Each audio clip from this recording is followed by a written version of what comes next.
Thank you. Silent songs, everybody likes those. In the Plum Village tradition anyway. So I got it going, but I don't have the camera set or anything yet. So, Mary, were you going to do a little bit more Qigong or not? Someone requested that I do it each day, so I'll just start. Yeah, but I thought you wanted to start with songs. That's why I didn't start. Until you left the room. It's misunderstood. No, it's, unless someone wants to. So we kind of thought it would be good to start, I don't know if all of you are in here, doing it at 9:15 every morning for anybody who's interested. Qigong. Right. Yeah. You can sit for it too, or you can just watch. I mean, you don't have to do it. It's a choice. Yeah. We have other movement practices scheduled for the week as well. So we'll figure it out. So, all righty. So we can just begin.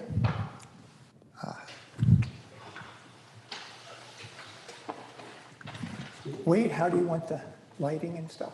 I'm going to start the talk now. Oh, I think we could turn it up a little so it looks a little brighter. And we can get it so that I can get to the board there. Yeah. Get your microphone opened up. And My microphone should be on, yeah. maybe you can check to make sure the green lights are. I just want to be absolutely sure. I'm not monitoring it. Good. Thank you.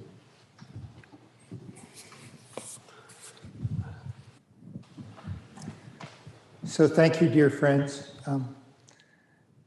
for attending this morning.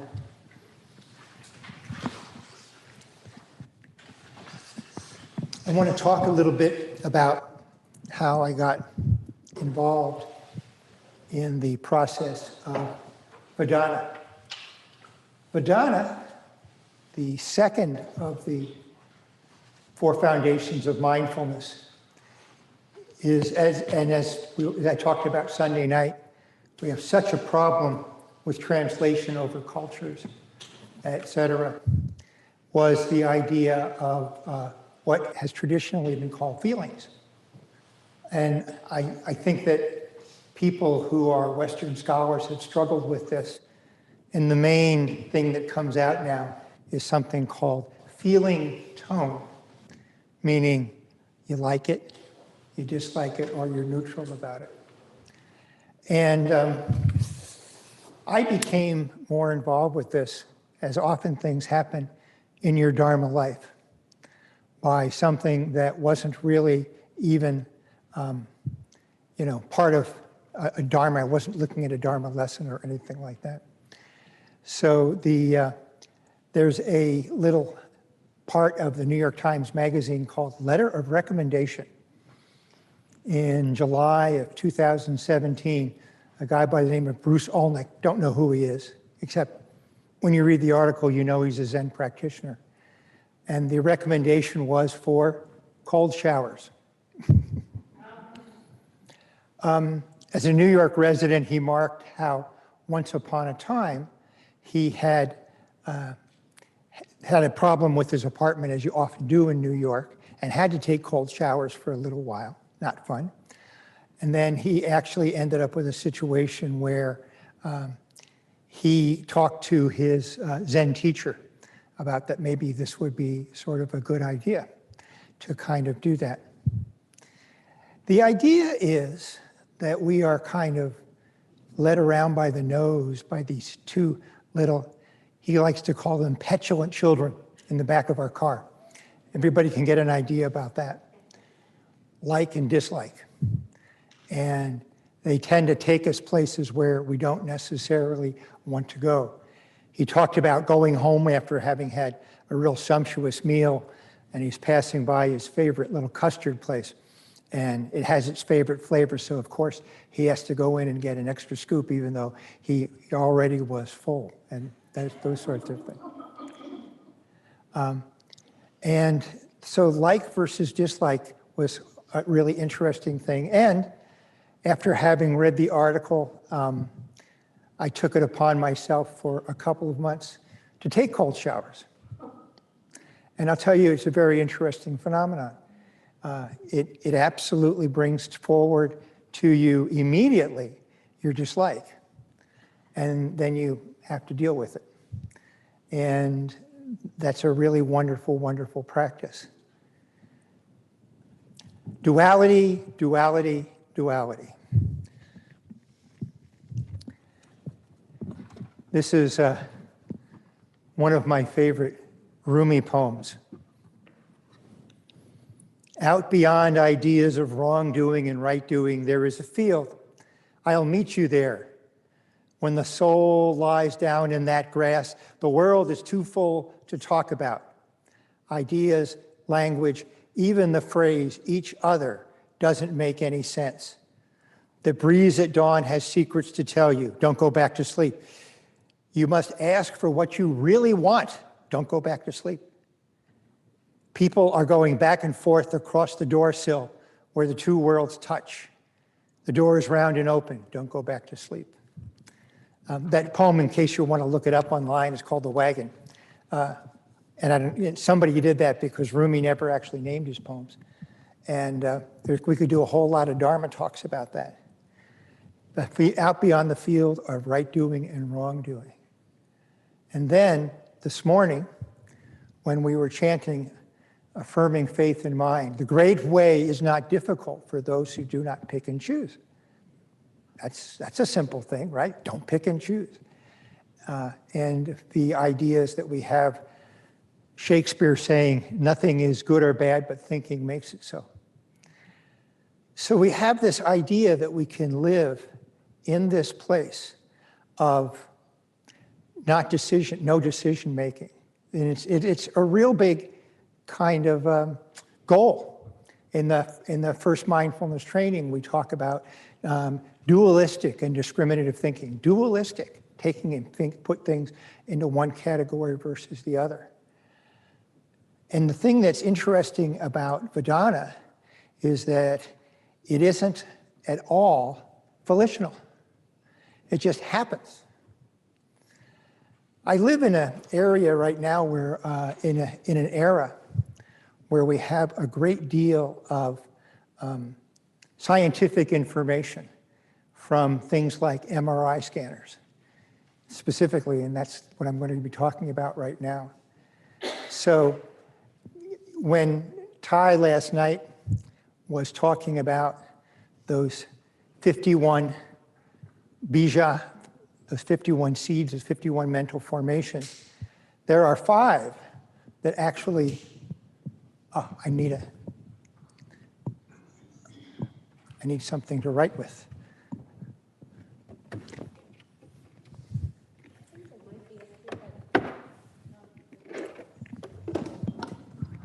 Might be here too.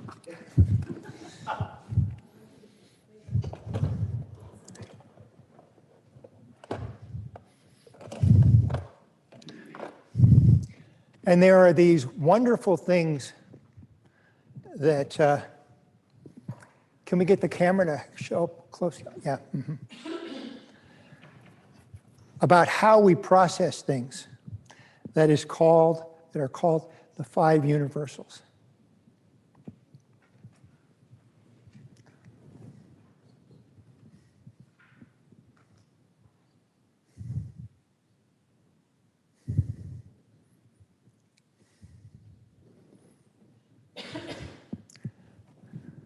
Get that whiteboard on there. All right.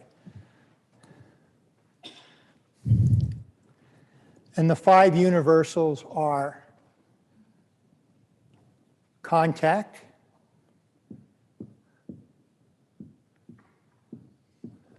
attention,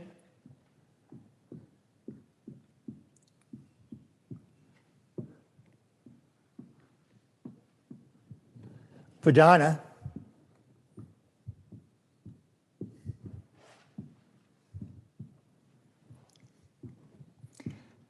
perception,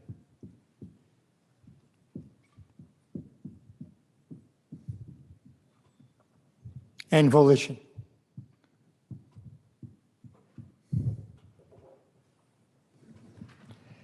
These are very interesting to me for a variety of reasons. Number one, they explain how we actually observe the world, which is a very nice thing to do. The second thing is it absolutely goes with neuroscience. And that's a really interesting thing to happen. So, for example, if we take, and if you're really interested and you want to go and be neurogeeky about it, you can talk about what's called the saliency network. And I'm not going to get into that, just give you a lot of little places that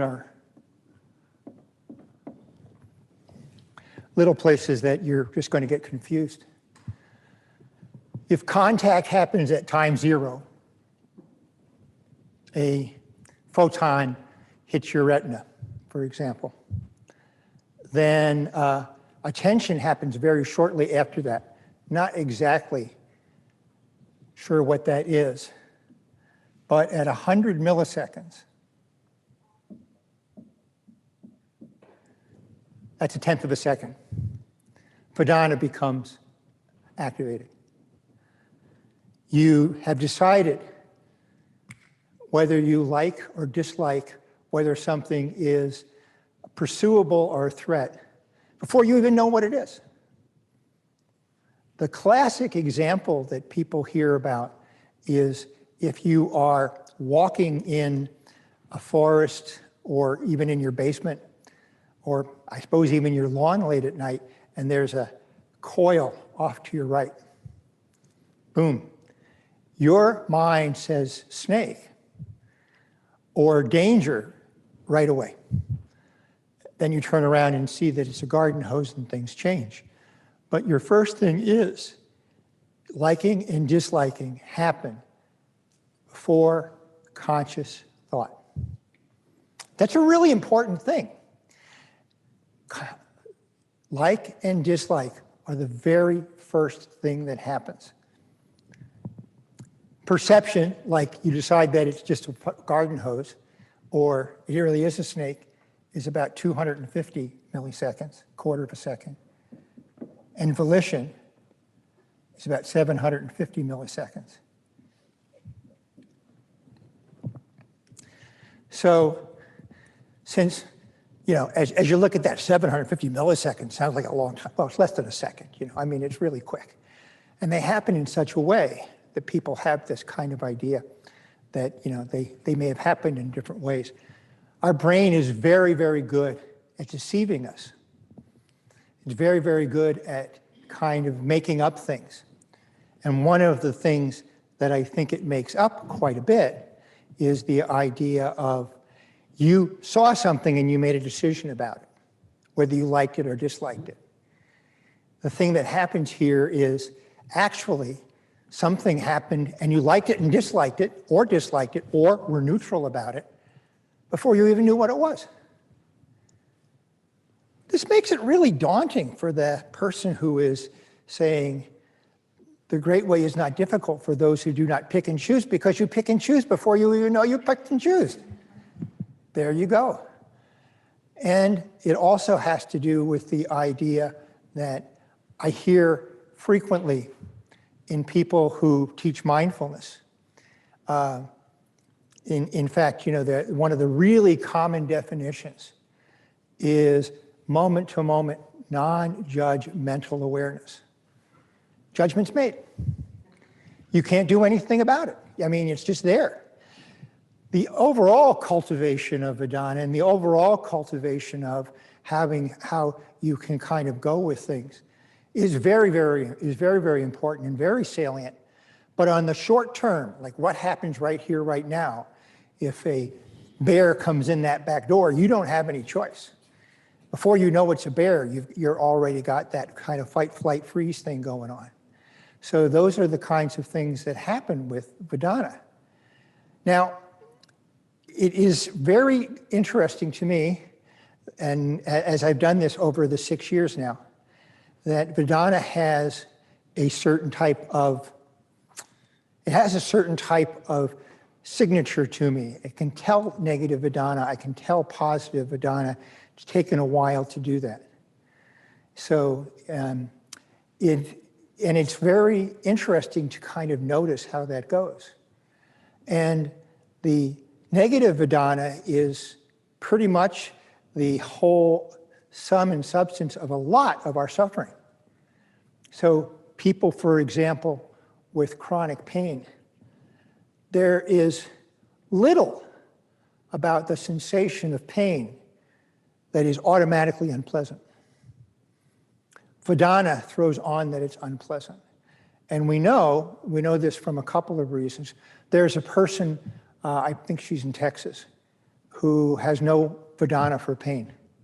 She's lived her whole life. When something painful happens, it doesn't bother her at all. The second part about that is that people who, for whatever reason, have gotten injuries to their frontal lobe, in those people who have had chronic pain, suddenly chronic pain is not a problem. Yeah, oh, it's there. Has it changed? No, not really, about the same. Does it bother you? No, not really. Of course, I'm not suggesting that if you have chronic pain that you go out and get a frontal lobe injury. A whole lot of other problems associated with that. But I think our ability to kind of look at the duality of the world and to kind of soften that particular way of being is really important. And so I have a couple of ideas for sort of practices on how you might do this. So, it really is a bigger deal than a lot of people think about it, because if you think about the idea of the second noble truth is craving. Craving is giving us difficulties. Well, what's craving? Craving is excessive, intense, negative Vedana. And the other part about that such people as Rick Hansen and Thich Nhat Hanh would talk about, the ideas of watering joy. What is that? That's positive Vedana. We have a choice on how to do these things. We have a choice to bring in the positive and look at the negative and look at it deeply. On the video last night, he said, Ty was making a statement that many people feel is a little bit hard to fathom, is that a good practitioner can always summon joy. And I think that's true. I mean, I think that it may not necessarily be overwhelming joy. Neurologically, the areas where you experience the joy, the attraction, the juiciness, the loveliness of the kind of positive Vedana lives in a different place than the negative Vedana. So you actually can have both at the same time. And I know that some people who have really kind of noticed that even in the midst of difficulties, they can still touch some wonderful things that are going on with that. So this is a really important thing, and I want to make it clear because our little chant this morning, and many people who have done mindfulness practices in a lot of different traditions, have this idea that they can conquer this and that they can absolutely ablate the idea of right and wrong out in that field. And I do believe that you can modify it, and I do believe that's the long-term practice. Vedana, even when those things that are negative that come up for me now don't have as much bite to them. And that's, quite frankly, if you want to do the experiment of the cold showers, that's exactly what kind of happens. After a while, the cold showers seem mildly unpleasant, as opposed to that first time you step in and it's like, whoa! And you start doubting your sanity. Why am I doing this? So we can absolutely practice with that. And we don't talk about that as much. We do talk about, when Ty talks about the seeds in his model of store consciousness and mind consciousness, he often talks about the seeds that are called unwholesome seeds, or as Brother Phop Hai would say, not yet wholesome seeds.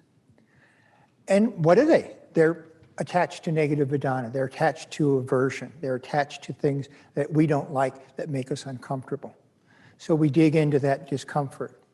We dig into the idea that that is what's kind of going on. So interesting though. I think that there's a lot of things that the brain does that are just really interesting that fool us into thinking that we are actually following a process of seeing something and deciding when the decision is made for that. He's got another little interesting tidbit of, in his book called Understanding Our Mind or Transformation at the Base, whichever you like that. He has this little thing about how you're going, and I don't know why a monk would think of this particular process, but he thought about going to buy a necktie. And he says, when you go to buy the necktie, you think that you've made the choice, but really the necktie has chosen you. And isn't that true? And we have a lot of individual things that go on with us that have negative Vedana and positive Vedana. So a couple of things that are probably inbred in us. They're in our DNA. It doesn't matter where we were born or under what circumstances. We probably have negative Vedana to snakes and to heights, being at heights. Those two things kind of seem to come out. And people, if you're up too high, you're going to have a little bit of a negative shake. And if you see something, again, that's probably why that message is done there and coiled that way. So the other part about it is there are things that are really positive Vedana. And seeing the smile of somebody is positive Vedana. It's where I come back to birdsong. So when we look at the evolution of human beings, they had, as far as we can tell, 300,000 years ago, the ability to hear birdsong in the same way that we do now. And there wasn't any language. And if you look at the neurologic structure of the brain and the neurologic structure of the ear, our brains are specifically designed much better to hear birdsong than, say, speech from other people. We're very, very good at hearing birdsong. Really picks you up. And I think evolutionarily it makes sense in the fact that if you were a hunter-gatherer, a place where there are a lot of birds would mean there probably aren't a lot of predators, there's probably a food source, there's probably water, and so, you know, it made sense that if there was a place where there was a lot of birdsong, you should go there. But it is now one of those things that I think that people would kind of do to have just an experience when you're depressed or down and you need to water those positive seeds of joy is to listen to birdsong. So that's why I'm having birdsong on Thursday afternoon. It's just kind of a break. You could do it here, you could do it out there, but just listening to, I would like people to really sit and meditate for, 20 minutes, 30 minutes, just hearing birdsong. See how that is. So.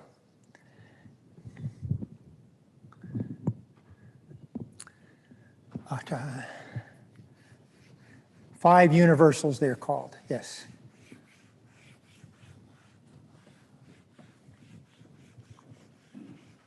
Paul, do you want us to hold questions?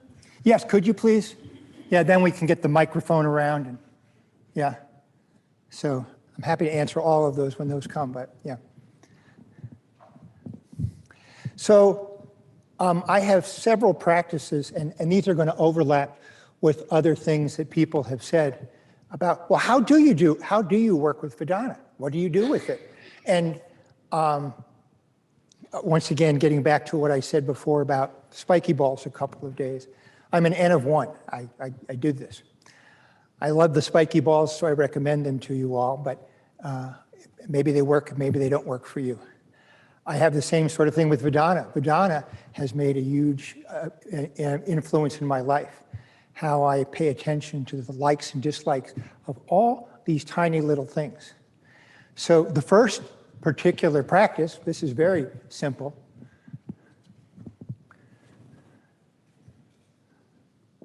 Is mindfulness of Vedana.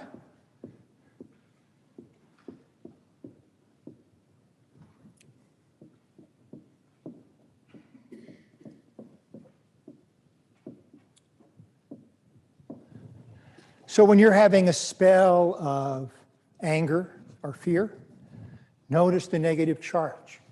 Notice how it is. When you're having a thing where you're really enjoying that strawberry shortcake, notice that too, and notice where that comes. And it's interesting for me, everything seems to come back to mindfulness of body, because I can feel in various parts of my body where positive and negative vedana are. It may be different for you, so I'm not going to let you know what they are with me, but they basically are things that you can kind of go with. We have our checklist. We always talk to take care of emotions. When we say them, we say, pay attention to body sensations and pay attention to thoughts. But I would also add, go and do a little Vedana too. Just get an idea. Do I like this or do I not like this? See how it is. And as always with our mindfulness practice, try not to pull it apart. You know, I think one of the things that we tend to do in the West, when we get a concept, we tend to psychoanalyze it. We want to dissect it. Well, I like strawberry shortcakes because it's red and it's juicy, and no, just like the strawberry shortcake and kind of go with it that way. So you can get a better idea about it. The other thing, and this is especially true for people who have, where you have a negative thing, is the sacred pause.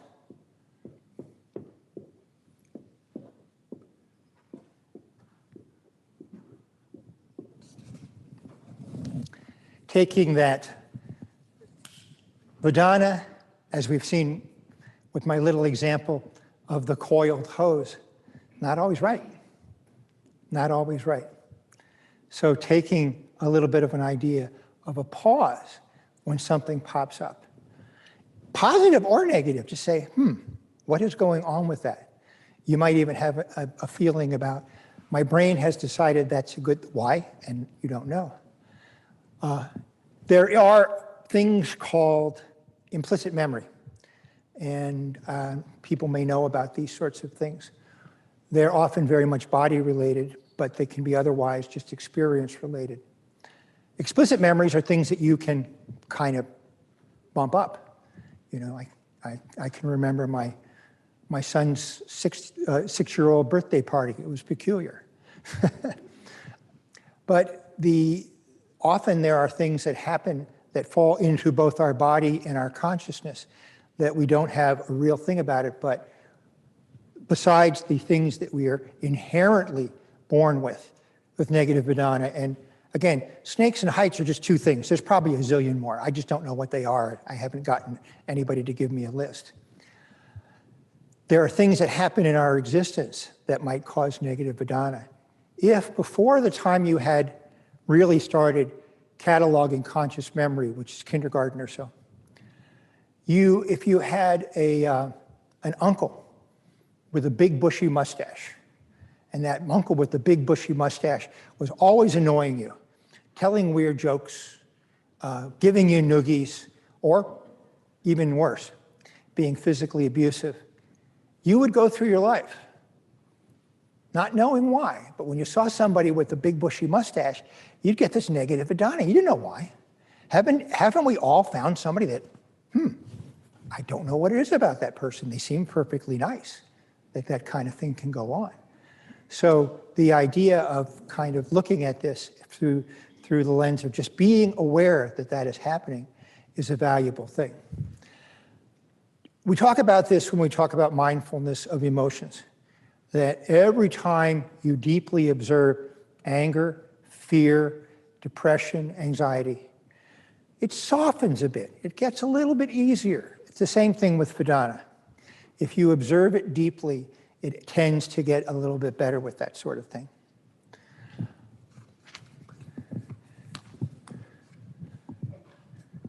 Third practice. Embrace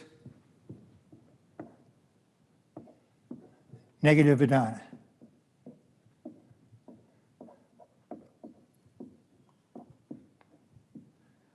We all know this from Ty's work and the people who do things like mindfulness-based stress reduction.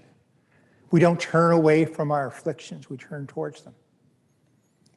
And when you turn towards your affliction, and your affliction has a negative charge to it, you don't like it, pay attention to the I don't like it part. Pay attention to it. Just give it that bare attention. And once again, not trying to dissect it like it's some sort of a science experiment. Just be with it. Just be with it. That may be the only thing you need to be with. I'm here and I don't like this. And that's it. And as you find out those kinds of things, go on with that. I would also say that, you know, you can basically do the same thing with, this is part of what Ty did last night.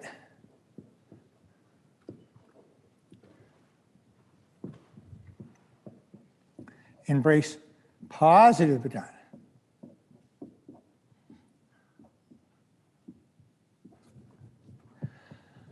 For those who haven't looked at the book, if you want to reference, Hardwiring Happiness by Rick Hanson. And he has a wonderful acronym called HEAL. But basically, it's all about observing things that are pleasant. Going into that and actually maybe even voicing it and saying, this is something that gives me joy. This is something I like. This is something that I can connect to. That sort of thing. So being aware of that particular thing, going with that. And of course, this is the whole mindfulness practice in general, isn't it? This is what Brother Phap Hai says when everything is practice. But again, we tend to look at body sensations, and boy, I'm sure the last person nowadays to say that body sensations should not be looked at deeply. But also the idea of looking about this whole idea about attraction, aversion, attraction, aversion. What is it? What's going on with that?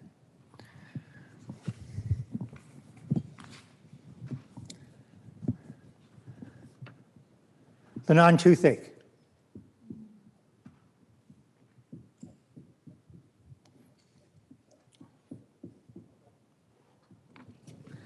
Now, it's interesting about human beings. They like stuff that they're familiar with, and they like novelty. That's interesting. And what it really is that, yes, people like things that are familiar to them, but they always like to look at things a little bit differently. So the great majority of our life is what we would call neutral Vedana. Don't have a big deal, doesn't do much to us one way or another. And then there's the 10% that would be, I mean, I'm making up these numbers, they may be higher or lower in your individual life or certain weeks more than others. The idea that positive stuff goes on maybe 10% of the time, someone pays you a compliment, you know, they do have your favorite flavor at Kopp's Custard, et cetera, and these are all kind of wonderful. And then there's the negative stuff, pain and difficulties. And, you know, I always like this idea that, you know, even if you're a well-practiced practitioner, negative Vedana is going to come into your life. So if you step on a nail, you're never going to say, oh yes, I feel the skin. I feel the nail penetrating and I am very aware, I am breathing into the nail in my foot. No, you're not going to like that. So you need to acknowledge that. The middle part is what Ty calls a non-toothache. And the non-toothache is also called planted pennies. The idea is that in our everyday existence, there are wonderful things that are very positive that we can touch. So if you, you know, some people chafe a little bit when we come to a retreat like this and do silent meals. Why are we doing silent meals? Can't we? I mean, it's a time we get together when, you know, people talk over meals. Have you noticed that everything tastes a little bit different, a little bit better? Perhaps a little bit better. For me, it's a little bit better. But just has a different feel when we've dropped the idea of ignoring it, putting it in the neutral category and basically putting it into the category of here's something I can experience and see how it goes. So, you know, I had this experience. This is going to take people way back. Midwest Express Airlines. Everyone remember Midwest Express? Oh yes, yes. We all miss it, right? And I was on the airplane, and I'm getting the vegetarian meal. And the vegetarian meal is melons. There's lots of melon.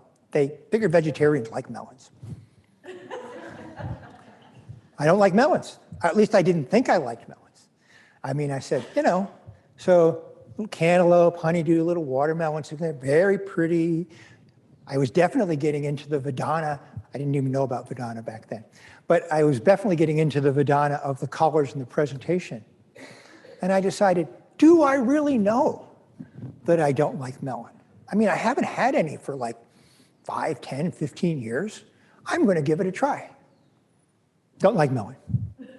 Still don't like melon. But at least I had the open idea about having that kind of suggestion. And there are other things maybe we can kind of revisit that way. So the 90% of things that are neutral Vedana, we can just take a little bit and look at it.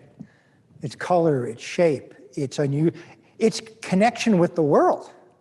I mean, if you want to spend a little bit of time, figure out where this came from. Here's this marker. Think of all that went into making this marker. Ty talks about the piece of paper, but look at the marker. How much of human existence came into making this particular marker? Interesting, isn't it? So that's the other practice, is to be open to those experiences, the non-toothaches.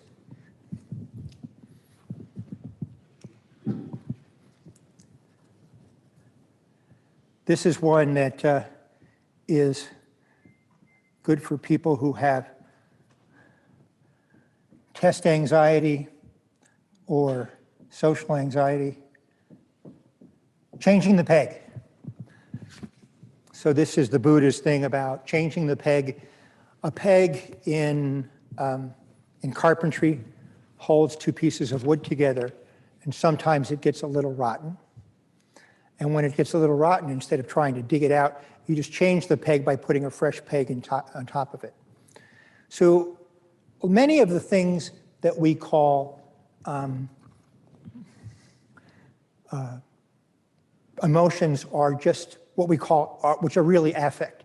There are a series of physiologic foundations and thoughts that are just coming. And so a really, really common existence is things like, you know, your heart beating faster, you're sweaty a little bit, you're a little bit hyper alert, and that could be when you're in danger and those sorts of things, or you're anxious. But that also could be when you're excited and you're watching your favorite sports team or your grandchildren play. Things along those lines really kind of go with that. So Judson Brewster's the guy that talks about this a lot, is if you have this set of what we call affect that has a big amount of energy and charge with it, and you have this negative Vedana on top of it. The Vedana has nothing to do with the affect. You can change the peg. You can say, instead of, boy, I'm nervous about this presentation, you can say, I have this wonderful opportunity to share with everybody, and have it as an exciting kind of thing, which feels the same, So kind of taking about and looking at things in a little bit of a different way. I think this is also a great practice whenever you're just, most of the time that we have this kind of oppressive Vedana related to anxiety and everything else. And people have heard this before, it's contracted. It's me. I'm having this difficulty. I'm having this problem. As opposed to connecting outwards. So another way to kind of connect outwards is to kind of change the peg, change the thing. You can actually, with practice, change the Vedana. You can actually make it into Say maybe not necessarily from negative all the way to positive, but you can at least make it neutral. You can just say, this is what happens. This is how things go. So I had a wonderful case of changing Vedana today, right this morning. As you know, we do 6:30 in the morning meditation, rain or shine, and it was raining. So I went to where there wasn't anybody there. That's fine. And I'm doing my slow mindful walking meditation, and my good friend Ro came out and walked with me and changed everything. Changed the negative Vedana. She changed the peg right then and there, even though you didn't know you did that. Just kind of doing that. And so all of these kinds of things can kind of help us with, besides changing, besides really deeply, deeply feeling our body sensations and everything else when things are going wrong, we can absolutely positively change our kind of feeling about it. The world is kind. The world is a wonderful place. The world is just full of all kinds of really great things. I'm going to talk about, I have to do Ty's poem called Our True Heritage, which talks all about this.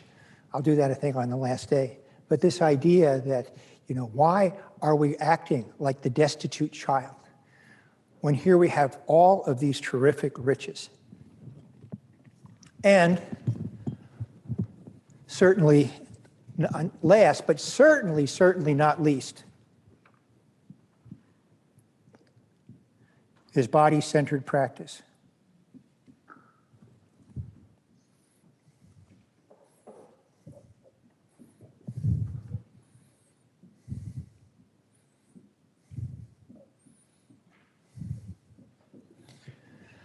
And once again, places like the insula are involved with Vedana, places that are involved with that. So when we do our body, the more body awareness we get, the more likely we will tip that Vedana into a positive state. More we will be able to really fully embrace the Vedana and whatever it is, and fully embracing our positive Vedana. And of course, as very much part of the body-centered practice is the smile.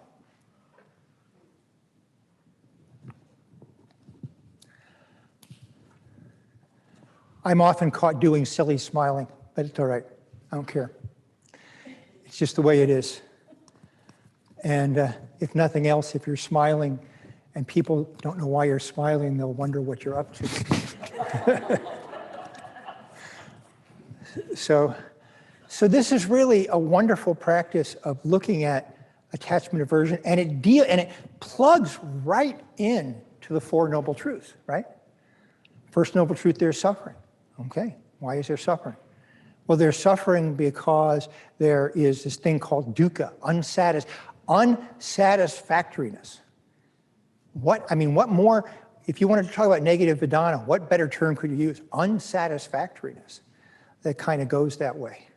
And then the third truth says that we can overcome that with the Eightfold Noble Path. So, at any rate, thank you for listening. I'm happy to take any questions or to foster any conversation with this. So, we've got to get a microphone over there for you, Colin. Oh, I'm sorry. I wanted to end with this and I forgot. At the end of this article, this person said that he had his two petulant children at the beginning, that he said, like and dislike, kind of fighting in the back seat. He says, they still ride in the car, but they're not allowed to touch the steering wheel.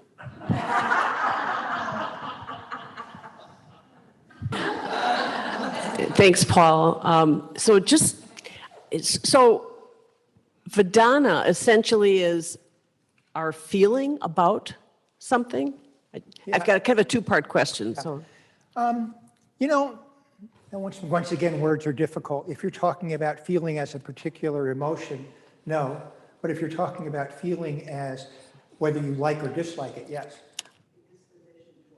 The disposition towards it, yeah, some people will use the term, Vedana probably for average guy that lives in, India, he just understands it. In English, we keep trying to do that. Valence is another thing that people use. Feeling tone is the common one that people use. So, yeah. And then the other part is, so if I were going into a shop to pick out a tie, Yeah. and it resonates that what you're saying is true, but what's deciding? Is it my subconscious? Yeah. Deciding Yeah. and I'm not even aware of? Sure. I mean, it's many years of experience, besides, billions of years or millions of years of DNA reshuffling, but it actually is some of your experience, how that is. Maybe that tie was back on your old Uncle Fred with the bushy, you don't know. I mean, we think we're rational creatures that are making decisions based on things we know. We are not very much rational creatures making things. We are responding to a lot of these things. And of course, Vedana will take us in bad places at times, and we always need to get a little bit of a quote unquote gut check on that. I mean, I like the term when people say that my gut told me to do this. That's Vedana. And Vedana is often really correct. I mean, it really is a snake sometimes, and you really do need to pay attention to it, but so often it's really not. And just because something is quote unquote a gut check doesn't mean it's correct. Although you will see people defend their issues for saying that over again. And when I say it's a gut check, it is actually something that is reflected in the same areas that look at your gut. And actually, that's another thing. Your idea about such things as intestinal health or how your body feels, which is why it's really nice to do these Qigong exercises and spiky ball things, will absolutely affect what's going on with your Vedana. So I had this really until I started reading about this, I had this interesting phenomenon myself. I have this really chronically arthritic left ankle. It's never horrible, but it's never right. And it comes from 40 years of playing basketball, and I wouldn't have given up a second for it. I really enjoyed it, but it's left me unable to run or walk, run or jump. So basketball's kind of out. And I used to think, when I'm in a good mood, my ankle feels better. And then when I'm in a bad mood, my ankle feels worse. And it really shouldn't be that way. It should just be the ankle of the ankle, It shouldn't really have anything to do with what my mood is. And now I realize it's probably the opposite. My ankle comes and goes, and if I'm having a bad day with the ankle, I probably have a bad mood. And I'm thinking it's a bottom-up thing rather than a top-down thing for me. So all of these little things that go on with us that are related to, diet, activity, whether we're calm, whether, meditation, all these things have this really wonderful web that help us to get to a place of peace. Yeah. Anyone else? Yes. I don't have a question, but I have a comment. We're reading the 8 Realizations of Great Beings by Brother Fapai in our Sangha right now, and this reminded me of, he was talking about how in the monastery where he is he would have, because he has poor health in many ways, and one of the monastics, how are you today? Oh, today's a good day. How are you today? Oh, today's a bad day. And finally he realized, wait a minute, I'm already labeling the day good or bad depending on how my body is feeling. And so what he talked about is, so to ask instead, so what's not wrong in this moment? And then it was interesting because I brought my old Pieces Every Step, which I've read 5,000 times, and nobody wants my books because they're underlined and in the beginning of books that I read, when I pick up stuff as I go through, I'll write them in the front, just little things to and so I picked it up and there was a statement almost like that in that book by Thich Nhat Hanh, basically, well, what's not wrong right now? And so I've been kind of using that the last few weeks, and it's a gratitude thing in a lot of ways, which is wonderful. And when I get up in the morning and, my body's hurting or I'm just tired or whatever, and I'm like, ugh, and I'll say, notice, and I say, okay, so what's not wrong right now? And I'm finding that really helpful as long as I keep remembering to do that. Anyway. Thank you, Rita.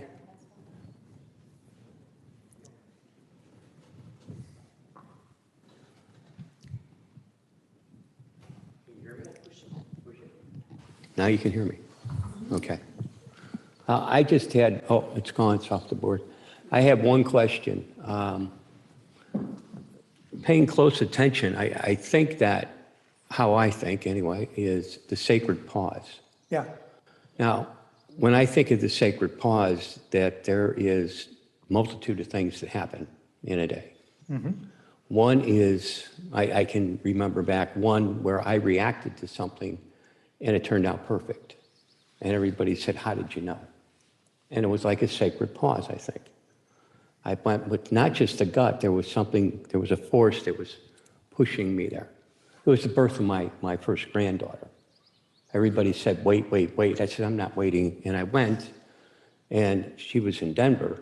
And when I got there, I called her, and she says, oh, I'm going to be having the baby. I said, would you like lunch first? And she said, where are you?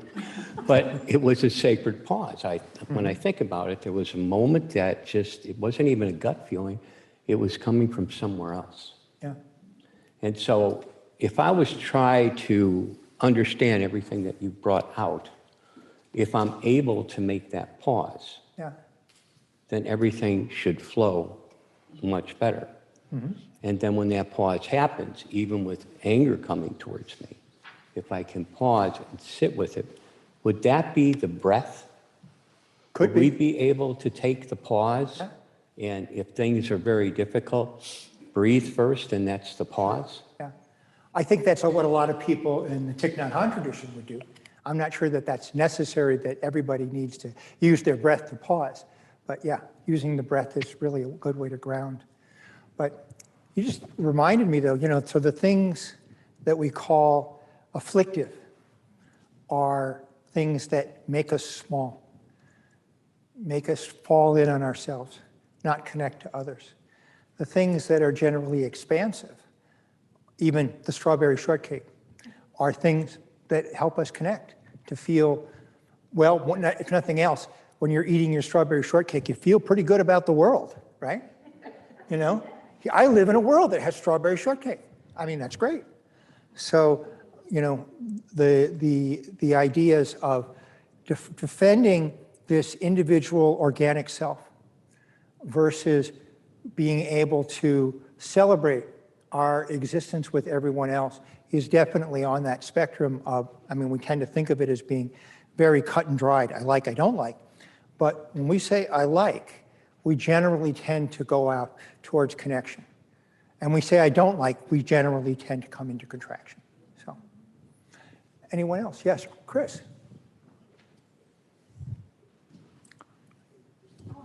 Whoop. Go right ahead. Thanks. Thank you. It is what it is. I think a lot of what you're talking about is we experience pain or non-pain and these dualities. And I think there are strategies all around us, and strategies that we pick up rationally, strategies that we pick up intuitively, but they're there. And I think if you understand it is what it is, and all we can do is try to make it better, but we still have to live with what is. Mm-hmm. And, I think of the Italian expression, que sera, sera, what will be, will be. You had to get some Italian in. I know I had to get Italian in there, of course, always. But, what will be, I think we have a lot of, the word yesterday was agency.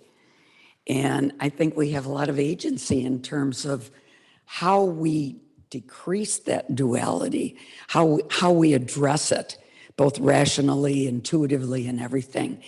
And just, it gets to a point where, you know what? I live with it because it is there. It lives with me, and you know what? I can make it my friend or I can make it my enemy, and it's my choice. Thank you, Chris. Chris bowing out. Lisa. Oh, you got one over there. Thank you. Okay, I had, my thought on this is that for most of us, we have time on our side. In most situations, we actually do have a slight pause. It might be a millisecond, but it's long enough to take one closer look and decide whether or not our gut reaction is the right reaction. And I just want to express a lot of compassion for people who don't have that luxury. And that list, I just want to include people who are in the military, people who are police officers, people who are first responders. I just want to say that it speaks to me a lot when I hear of people having made gut decisions that end a life or harm communities or create disharmony between people and distrust. That almost always my first response is just compassion for being in a situation where you didn't have the time to take that pause. And so I just wanted to express some gratitude for the many times in my life when my gut instinct was wrong and I had the practice to pause, the time to pause, the support.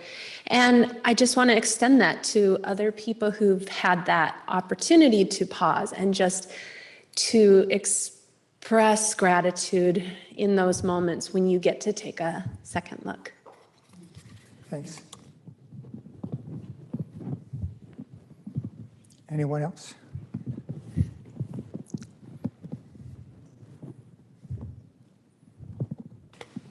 Yeah, I enjoyed the talk. I just have an example that just happened to me recently. I went to my great nephew's graduation in Wapak on Saturday. So it was a drive there, a drive back. And when I got home, my husband said, "You have a package of cat food on the porch." And so in a millisecond, I made it wasn't supposed to be there. It was supposed to have gone to my mom. Mm-hmm. And so it took a millisecond and I was upset. So I called Chewy's and I wanted them to pick it up and take it to my mom's or some resolution. So I tried to be mindful and not angry, but the representative got really flustered. But she did say to me, "You're so calm, you know." She was expecting that I would be, yelling, but in reflecting on that later, after I hung up with her, she was resolved it. I didn't really need to call her because I'm going to see my mom at the end of the month and I can take the package. So anyway, it just showed, my husband said, I said, I really made a mistake to call. And he said, "Well, you were tired and, you saw it." And then it just showed me where the body can play this role in making these decisions. So anyway. Yeah. Thank you, Lynn. Adding to that, that was a wonderful opportunity to just practice Vedana. There it is. Don't like the fact that this thing is yeah. And just like I say, taking that just little bitty thing like that. So anyone else? Bridget, please. Thank you. So I have a question about the teaching and the relationship between today's teaching and the Four Foundations. I'm sorry. I have a question about the relationship between today's teaching and the Four Foundations that Thich Nhat Hanh spoke of yesterday. So I understand. I thank you for the Dharma talk today. It helped me to understand, I think, better the body as the object of mindfulness, and this idea that the perception and the subject and object are not separate. Yes. That the pain in the ankle and having a bad day are sort of one thing. So was the subject of your talk today then the second establishment of mindfulness, the becoming aware of painful feelings? Yeah, well, it's, yes. So once again, the language doesn't work well. It's Vedana, which is often translated as feelings, which especially in 21st century America, people think of as emotions. And it's not emotions. It's the positive or negative charge associated with either the emotion or an event. So that's kind of how it is. Mindfulness of mind, which we have a talk on tomorrow. We'll talk more about those kinds of individual emotions. Yeah. Okay. Yeah. So the second established, I just wanted to make sure I'm understanding the four foundations. That's Four Foundations. Second is so this, Vedana, right, yeah. okay, but Thich Nhat Hanh talked about it as painful feelings. I think he was trying to talk about the pain part of it. Okay. Yeah, that's what I think he was trying to talk about, the negative difficulties with it, so, yeah. Okay. Thank you. Sure. Anyone else? Cherie? I hate microphones. So I love this, and I love the idea of changing kind of, I forgot how you put it, but changing kind of your negative Vedana that has a certain energy charge into the positive version with the same energy charge, but it's a positive. And Maybe not the same energy charge, but yes. yeah, and so the thing I was thinking of is one of the times in my recent past was losing my dog, and he was like my soulmate. And I remember thinking that I was never going to be happy again. And then I was like randomly watching some, I think it was like one of those, I can't even think, late night shows where they interview someone or whatever. And there was this guy on there who had lost someone, I think his mother, who he really loved. And they were talking about it, and he was, I'm so sorry for your loss and everything. And he's like, yes. And he's like, it seems like you're really doing okay. And he's like, he's like, rather than focus on the loss of her, I try to just remember how lucky I was to have loved so deeply.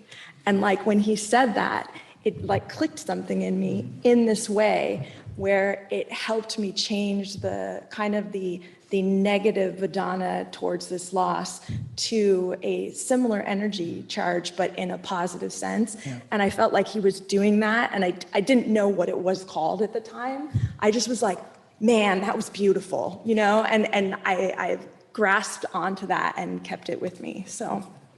Thank you. We can't change a lot about our lives. We can change how we feel about it. We can change about how our connections might be.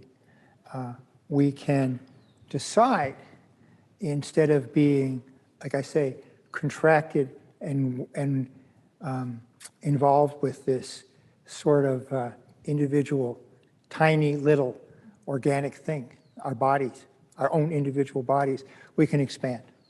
And again, I think that's one of those things that Vedana does. It gives us that kind of opportunity to be able to move out into the world. I certainly get a lot more. I mean, my most positive Vedana are things that happen that are related to people. I think that's the way it is for most people, but maybe not. Yeah, the strawberry shortcake is great, but getting a phone call from my daughter is too. So, yeah. Yes, wait. Yeah, well, thank you, Paul. I really enjoyed this talk, and the learning in it is, I think, extremely powerful. And not too long ago, I came across an expression of this that I've taken as a challenge. Somebody said to a fellow who identified as a Sufi, they said, what is a Sufi?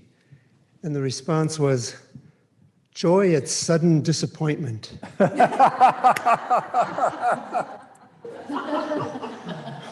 Sometimes I go, wow, can I do that?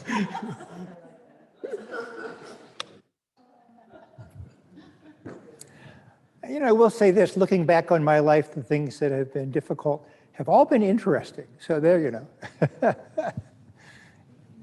Any other questions or comments today? So, yes, Lisa. I had an idea. This is not a new idea, but if it's fun, then I'm passing it along. So when you're in the grocery store and you reach for the preferred item or brand, you could play a Vedana game and go with the opposite of your preference and aversion. And you could add, say you just do it with 10 items. So you just use the upper part of the cart, and that's going to be your,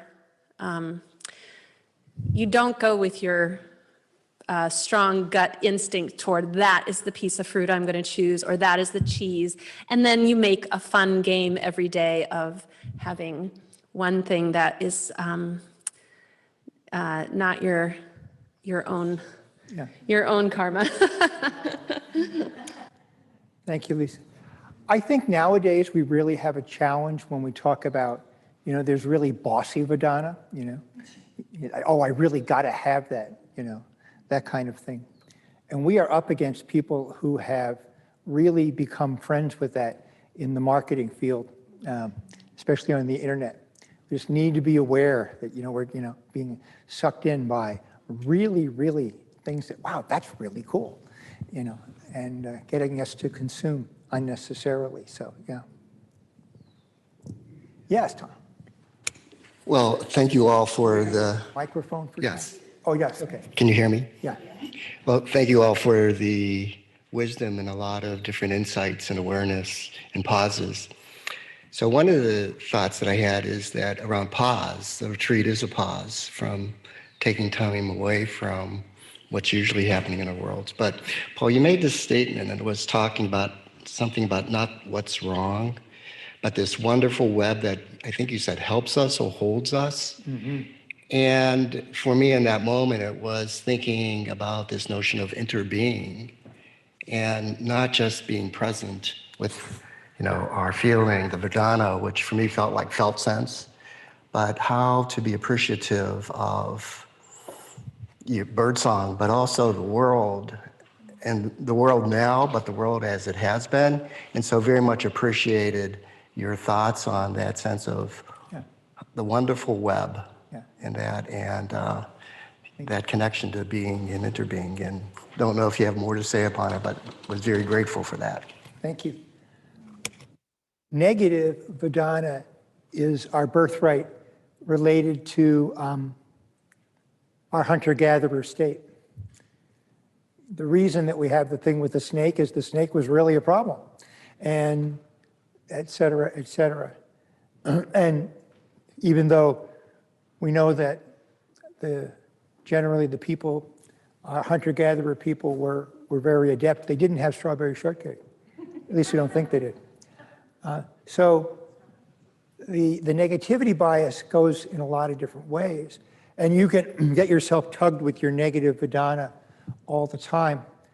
It sells soap. It gets people to buy things. And that's one of the big problems with it nowadays. Sometimes just for comfort, sometimes for security, but that's one of the big things that marketers do, is they kind of get on that idea. Even I love, for example, the New York Times, but it's always about the bad stuff. I recommend, and people have heard me recommend this again, and that there are some really wonderful, wonderful, positive news sites out there. that I highly recommend. Future Crunch, which is really quirky. A couple of quirky Australians put it together, and it's really a terrific kind of thing. And the Progress Network. Both of those are really kind of great newsletters. Whenever you think everything is just turning to mud, you know, pick up one of those and you realize there are heroes everywhere. And we're not celebrating them. We're just celebrating the villains. There are heroes everywhere. So, Future Crunch. It's like Captain Crunch, but future instead. That's how I remember it. So, Colleen? Yeah, Paul, when you were first talking about embracing the negative Vedana and embracing the positive Vedana, I was listening to that and thinking, well, isn't that just reinforcing duality? Yes. That I'm getting more clear about, okay, I really do like this and I really don't like that. Yeah. But then I guess letting it just kind of, trying not to judge it, I could see where then that could be then obviously, or not obviously, but that could be like a path to non-duality, right? Yes. Okay. Exactly. So I guess that's what my original part of this was. It drives me a little bit crazy when people talk about non-duality as if that were a real easy thing that you could just snap your fingers and it went away. And it doesn't. When I say embrace negative duality, I'm not making it more difficult by doing that. I'm making it less difficult. I'm kind to see it as it really is. Usually, the kinds of things that are going on with this negative Vedana aren't as bad as we're making it up. They're just not. When we look deeply, we see that. And we also have the idea when we get to positive stuff, the one thing that we always have, or one of the problems, one of the difficulties that's listed among causes of unhappiness is that when positive stuff comes up, the first thing, or one of the things we think about is, well, this is great, but it's not going to last. I'll have an empty plate, my strawberry shortcake will be gone, then what happens? And it really does tend to, and actually, going back to affirming faith in mind, where you get that, both of them tend to come a little bit towards the center. And negative Vedana and positive Vedana aren't necessarily very different. They're just experiences. They're just experiences. Certainly for people with chronic pain, I think that is one of those things that people are really working on in labs like MBSR. They really are trying to work on the idea that it's not the pain, it's your relationship to the pain. Second arrow isn't, I mean, think about that. It's a second arrow, all of these kinds of negative Vedanas, that comes up, but boy, we let it hit us again and again, so, yeah. Tony? Yeah. One. If it's green, you're on. Okay. One last question. I would always take the things that are very difficult, and if I'm going through them, I'd always ask myself, what am I learning here?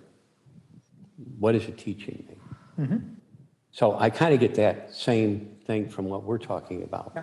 Even though the pain's there, what is it teaching me? Mm-hmm. And if I take that approach, I go back to the sacred pause, because that's what I'm saying. I'm trying to find out why am I here? How did I walk through this door? How is that possible? I had a few things that happened in my life, and I sit there and I go, how is this possible? And so it's the positive as well that I embrace, but it's also the negative that I say, what am I learning from? Is that very similar to what we're talking about? Yeah, mm-hmm. Okay. Very much, yeah. Okay, so I can go home now? Yeah. You've had a successful retreat. Any other comments or questions here? Well, Well, thank you all. Oh, it is almost 11, and we're having, it looks like there's going to be a break in the rain. Aha. I looked at the forecast earlier, it's supposed to be raining right now, but maybe they changed their mind. Changing the peg, so to speak, the meteorologic changing of the peg. So, Ro, would you like to talk a little bit about the Vision Quest? Yeah, yeah. Oh. Thank you. So the Vision Quest, I'm kind of excited about it now because it seems to be in keeping with everything else that we've been talking about. The Vision Quest is actually a ritual that was done by indigenous peoples all over the world when they had a question. It didn't have to be a question that was personal. It could be a question about the community. It could be a question about the world. It could be a question about anything that was going on in their lives. So I thought we were planning to do a walking meditation after our Dharma talk this morning. But I thought, why not go on a vision quest, which is a little bit like a walking meditation, only you begin by asking yourself, what's your question? What are you pondering? What's been coming up for you again and again, perhaps, since you've been here? Or maybe it's something that hasn't come up and you've been wondering about it at some other point in time. And you write that question down. And I suggest that if you maybe just take a couple of minutes before we begin, you can actually write it down somewhere in your book. And then as we go out, we're going to do a little song before we take off on our path. And then you begin to really open up your sensorium, all of these amazing feeling experiences that we have. So a vision quest is not just about the visual field, it's actually about what are you feeling? What are you sensing as you're walking? What are you smelling? What are you hearing? Whether it's something that you can hold on to or it's just a quality of experience. It could be the wind. And you see what it is as we're walking that actually is speaking to you. Try not to use your intellect. Try to leave that somewhere behind and allow yourself to kind of go into this with a sense of this being about your ability, as Paul has been illustrating again and again this weekend, that we're to feel, to be open to our other abilities to experience ourselves, to experience our relationship with the world and this deep connection that we have. So, is that clear? Yes. If there's any question, I'd say more, but I think, yeah, okay. So Ro will meet with those people who are interested in questing at, it's just about 10 after 11, so people can get a little break to hydrate or dehydrate or whatever. Yeah, and the only other thing is I was suggesting that maybe people want to bring whatever it is that they find or explore. If it's an actual thing, then bring it with you. Or if it's just an experience and a quality of some, bring it back to your Dharma discussion, perhaps. Yeah. Thanks, Ro. So let's...